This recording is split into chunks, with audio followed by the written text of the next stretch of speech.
नमस्कार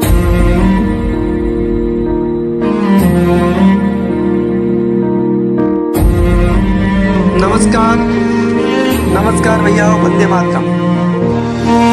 आज अपन कृषि के प्रकारों के बारे में पढ़ेंगे।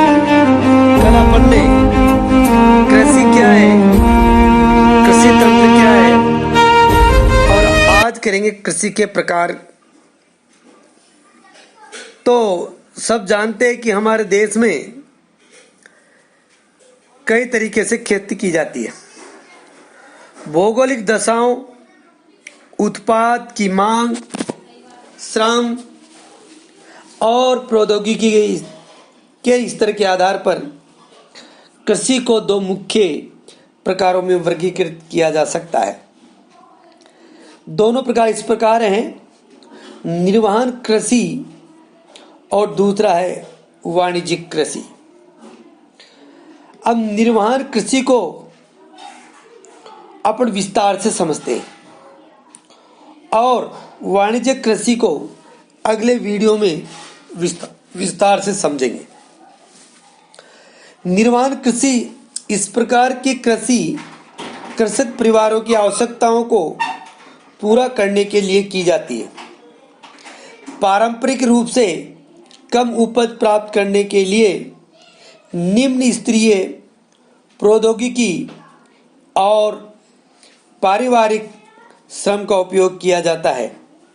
निर्वहन कृषि को पुनः गहन निर्वहन कृषि और आदिम निर्वहन कृषि में वर्गीकृत किया जा सकता है।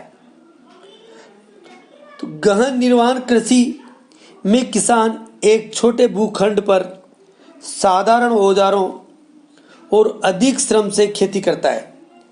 अधिक धूप वाले दिनों में से युक्त जलवायु और उर्वर मृदा वाले खेत में एक वर्ष में एक से अधिक फसलें उगाई जा सकती है। चावल मुख्य फसल होती है। अन्य फसलों में गेहूं, मक्का, दलहन और तिलहन शामिल है। गहन निर्वाह कृषि दक्षिणी पूर्वी और पूर्वी एशिया के सघन जनसंख्या वाले मानसूनी प्रदेशों में प्रचलित है। आदिम निर्वहन कृषि में स्थानांतरित कृषि और चलवासी पशुचारण कृषि शामिल है। अगली है स्थानांतरित कृषि। स्थानांतरित कृषि अमेजन बेसिन के सघन वन क्षेत्रों, उष्णकटिबंधीय अफ्रीका, दक्षिणी पूर्व एशिया और उत्तरी पूर्वी भारत के भागों में प्रचलित है। ये भारत में भारी वर्षा और वनस्पति के तीव्र पुनर्जनन वाले क्षेत्र हैं। वृक्षों को काटकर और जलाकर भूखंड को साफ किया जाता है, तब राख को मृदा में मिलाया जाता है ता मक्का, रतालू, आलू और कसावा जैसी फसलों को उगाया जाता है।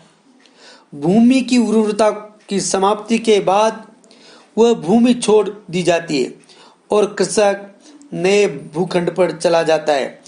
स्थानांतरित कृषि को कर्तन और दहन कृषि के रूप से भी जाना जाता है।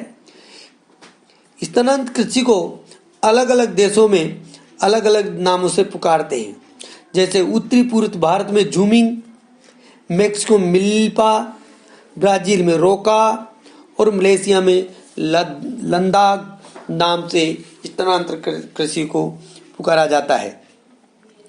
अगली खेती है चलवासी पशुचारण कृषि। चलवासी पशुचारण सहारा के अर्ध शुष्क और शुष्क प्रदेशों में, मध्य एशिया और भारत के कुछ भागों जैसे राजस्थान तथा जम्मू और कश्मीर में प्रचलित है।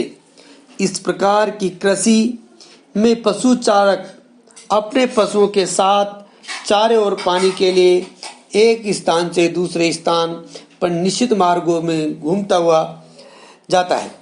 इस प्रकार की गतिविधि जलवायुवीय बाधाओं और भूभाग की प्रतिक्रिया स्वरूप उत्पन्न होती है। पशु चारक मुख्यतः भेड़, ऊंट, मवेशी, याक और बकरियां पालते हैं। ये पशु चारकों को और उनके परिवारों के लिए दूध, मांस, ऊन, खाल और अन्य उत्पाद उपलब्ध कराते हैं। अब अपन कल वाणिज्यिक कृषि पर विस्तार से चर्चा करेंगे। जय भारत, जय हिंद,